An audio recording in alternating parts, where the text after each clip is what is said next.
జై శ్రీరామ్ అందరికీ నమస్కారం వెల్కమ్ టు న్యూస్ అఖండ నేను మీ కస్తూరి శ్రీధర్ మిత్రులారా మన దేశానికి 1947లో స్వాతంత్రం వస్తే మన శత్రు దేశమైనటువంటి చైనాకు 1949లో స్వాతంత్రం వచ్చింది అంటే వాళ్ళతో పోల్చుకుంటే మనకే స్వాతంత్రం అనేది ముందు వచ్చింది అయితే ఈ చైనా 1974 వరకు పేద దేశంగానే ఉంటా వచ్చిందనమాట మన భారతదేశంతో సరిసమానంగా ఉంటా వచ్చేది అయితే 1974లో ఈ చైనా అమెరికాతో ఒక ఒప్పందం కుదుర్చుకునేది ఆ ఒప్పందం ప్రకారం అమెరికా పెట్టుబడులు చైనాలో పెట్టాలా అప్పుడు చైనా తక్కువ రేటుకే ఆ ఉత్పత్తులను తయారు చేసి వాటిల్ని ప్రపంచ దేశాలకు ఎగుమతులైతే చేస్తుంది ఆ వచ్చినటువంటి లాభాలలో అమెరికాకు వచ్చేసి 80%, చైనాకు వచ్చేసి 20% లాభాలను పంచుకునే విధంగా ఒక ఒప్పందాన్ని అయితే చేసుకున్నారు. దీంతో చైనాలో కారు చౌకగా వివిధ ఉత్పత్తులను తయారు చేసేటటువంటి సామర్థ్యం ఉండడం అలాగే చైనాలో ఈ స్కిల్ లేబర్ అందుబాటులో ఉండడంతో అమెరికా సంస్థలు పెద్ద సంఖ్యలో ఈ చైనాలో పెట్టుబడులన్నీ కూడా పెట్టడం ప్రారంభించాయి. ఈ విధంగా అమెరికా సంస్థలు దాదాపుగా ఒక 8,000 మల్టీనేషనల్ సంస్థలు చైనాలో పెట్టుబడులు పెట్టాయి. అది కూడా $1,200 బిలియన్ పైగా పెట్టుబడులు పెట్టాయి అనమాట. అంటే మన దేశ కరెన్సీలో కోట్లకు పైమాటే. అప్పటి నుంచి అమెరికా సంస్థలు పెద్ద మొత్తంలో ఈ లాభాల బాట పట్టినాయి. అది చూసినటువంటి యూరోపియన్ సంస్థలు అలాగే తైవాన్ సంస్థలు దక్షిణ కొరియా సంస్థలు జపాన్ సంస్థలు కూడా ఈ చైనాలో పెట్టుబడులు పెట్టి లాభాలను ఆర్జించసాగినాయి. ఈ విధంగా మొత్తం మీద చైనాలో 20,000 మల్టీనేషనల్ సంస్థలు పెట్టుబడులు పెట్టాయి. ఫలితంగానే చైనాలో కోట్లాది మందికి ఈ ఉద్యోగ అలాగే ఉపాధి అవకాశాలు లభించినాయి. సంపద వృద్ధి చెందిందనమాట. అంతేకాకుండా చైనాకు హై ఎండ్ టెక్నాలజీ అందుబాటులోకి వచ్చింది. దీంతో ఈ చైనాకు సంబంధించినటువంటి జాతీయ ఆదాయం $19 ట్రిలియన్ చేరుకునేది. అయితే ఇప్పుడు ఒక స్థాయికి వచ్చిన తర్వాత చైనా ప్రపంచ దేశాలను నిర్లక్ష్యం చేయడం ప్రారంభించింది. తమ దేశంలో పెట్టుబడులు పెట్టినటువంటి దేశాలపైన ఎదురు తిరగడం ప్రారంభించింది. చూడండి అంటే బాగా డబ్బు వచ్చేసింది కదా, సంపాదన వచ్చేసింది, బాగా హై ఎండ్ టెక్నాలజీ దొరికింది, ఇంకా పొగురు పడుతుందంటే పట్టదంగా. ముఖ్యంగా అమెరికాకే సవాల్ విసిరే స్థాయికి చేరుకునేది. దీంతో ఈ అమెరికా ఏం చేసిందంటే చైనా పైన ఆంక్షలు కొనడానికి జులిపిస్తుంది. అంతేకాకుండా చైనీస్ ఉత్పత్తులపైన పెద్ద ఎత్తున పన్నులన్నింటినీ కూడా విధిస్తుంది. దీంతో అభివృద్ధి చెందినటువంటి దేశాలన్నీ తిరిగి ఆలోచనలో పడిపోయినాయి. చైనాలో పెట్టేటటువంటి పెట్టుబడులకు గ్యారంటీ లేదని చెప్పేసి ఒక నిర్ణయానికి అయితే వచ్చినాయి. ఈ క్రమంలో చైనా కాకుండా తక్కువ ధరలకే కారు చౌకగా తమ ఉత్పత్తులను తయారు చేసేటటువంటి దేశం కోసం ఈ అభివృద్ధి చెందిన దేశాలు వెతకడం ప్రారంభించినాయి. ఈ క్రమంలోనే వెతకబోయిన తీగ కాలికి తగిలినట్టు ఈ అభివృద్ధి చెందినటువంటి దేశాలకు మన భారతదేశం కనపడింది. మన భారతదేశం చైనా లాగా కాదు, నిజాయితీగా పనిచేసేటటువంటి దేశం. పైగా చైనీస్ ప్రభుత్వం బెదిరించినట్లు భారత్ ఎప్పటికి కూడా విదేశీ పెట్టుబడిదారులను బెదిరించదు.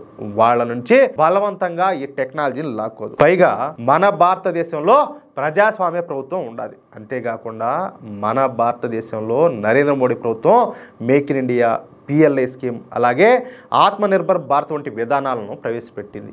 ఈ విధానాలు పారిశ్రామిక పెట్టుబడులకు అనుకూలంగా ఉన్నాయి. దీంతో ప్రపంచ దేశాల పెట్టుబడిదారులు ఇప్పుడు మన భారత వైపు చూస్తున్నారు. ఇక నుంచి భారత్లోనే కీలకమైనటువంటి ఉత్పత్తులను తయారు చేయాలని చెప్పేసి ఒక నిర్ణయానికి వచ్చారు. వాటిలో కీలకమైనవి వచ్చేసి ల్యాప్టాప్లు, అదేవిధంగా ప్రాసెసర్లు, సెమీ కండక్టర్లు, LED స్క్రీన్లు, సెల్ ఫోన్లు, కార్ల విడిభాగాలు, కార్ల ఇంజన్ల వంటివి ఉన్నాయన్నమాట.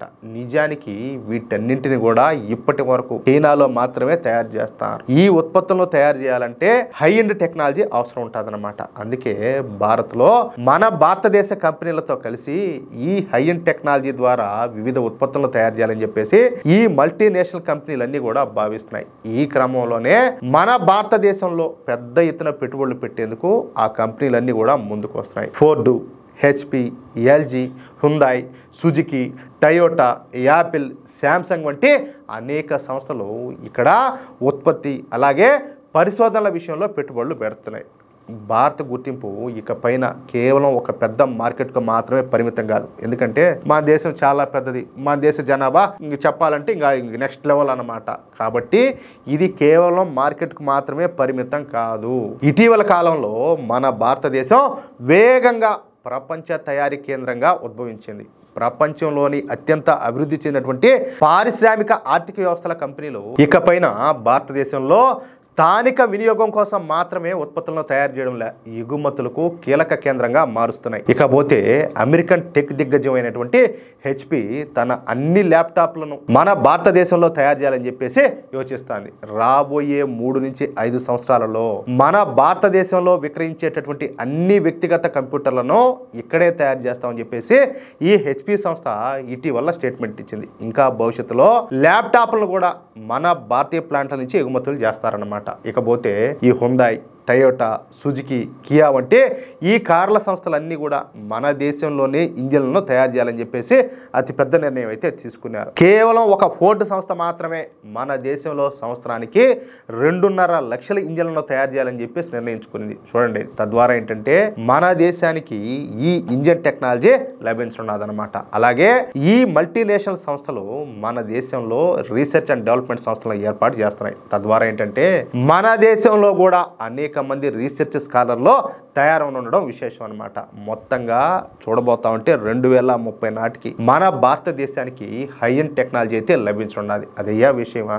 ఒకవేళ గనక మన అదృష్టం బాగుండి అప్పట్లో సర్దార్ వల్లభాయ్ పటేల్ గారు ప్రధానమంత్రి అయినంటే ఈ రోజు మన దేశము ప్రపంచంలో విశ్వగురువుగా ఉండేది. కేవలం నరేంద్ర మోడీ గారు వచ్చిన తర్వాత ఈ 11 సంవత్సరాల్లోనే ఇంత అభివృద్ధి చెందుతుంది, పెట్టుబడులు ఈ విధంగా వరదలా బారుతున్నాయంటే అదే గనక ఇలాంటి వ్యక్తులు అప్పటి నుంచి ప్రధానమంత్రులుగా ఉండింటే ఈ కుటుంబ పాలన అనేది, ఈ దరిద్రం అనేది లేకుండా, ఈ జాడ్యం అనేది మనకు లేకుండా ఉంటే మన దేశం ఈ పాటికి ఎప్పుడో బాగుపడేది. మనమందరం కూడా చాలా చక్కగా ఉండేవాళ్ళం. ఎవరైతే మన దేశ స్వాతంత్ర్యం కోసం ఎన్నో త్యాగాలు చేశారో వాళ్ళ త్యాగాలు కూడా అర్థం ఉండేది. అలా కాకుండా ఎందుకులే వీళ్ళ చేతికి కట్టబెట్టే అధికారాన్ని ఏదో వాళ్ళ కుటుంబం కోసం ఇంతమంది ధనమాన ప్రాణాలను త్యాగం చేసినట్టు అయిపోయింది. ఇంకేం చెప్తాం? ఆ ఉసిరేం ఊరికే పోతుందంటే ఎంతమంది వాళ్ళ ప్రాణాలను త్యాగం చేశారు, ఎంతమంది మాటల్లో చెప్పలేరు. ఆడబిడ్డల కన్నీళ్లు కాదు, ఒక నది కుదిలిపెట్టి కొన్ని నదులే బారుతాయి. ఏది ఈ స్వాతంత్ర పోరాటంలో జరిగినటువంటి ఆడబిడ్డల కన్నీళ్లు. ఎన్ని బాధలు, ఎన్ని కష్టాలు, ఎంతమంది అత్యాచారాలకు గురైనారు, ఎంతమంది దాడులకు గురైనారు. కనీసం పసిబిడ్డలను కూడా వదిలిపెట్టలేదే, ఎంతో చిత్రవదలు చేశారే. అంతమంది కష్టం, అంతమంది త్యాగం ఈ ఒక్క కుటుంబం కోసమా?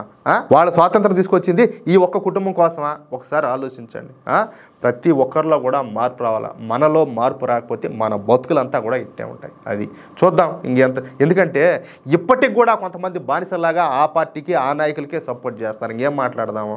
మిత్రులారా, నా మాటలతో మీరు ఏకీభవిస్తే ఈ న్యూస్ కనుక మీకు నచ్చినట్లయితే ఖచ్చితంగా ఈ న్యూస్ నలుగురికి షేర్ చేయండి. అలాగే ప్రతి ఒక్కరూ కూడా మీ యొక్క అమూల్యమైనటువంటి అభిప్రాయాలను కామెంట్ రూపంలో తెలియజేయండి. ఇంకో విషయం ఏంటంటే, ఇంతవరకు మీరు గనక మన ఛానల్ను సబ్స్క్రైబ్ చేసుకున్నట్లయితే ప్రతి ఒక్కరు కూడా మన ఛానల్ను సబ్స్క్రైబ్ చేసుకోండి, సపోర్ట్ చేయండి ప్లీజ్. జై శ్రీరామ్, జై హింద్.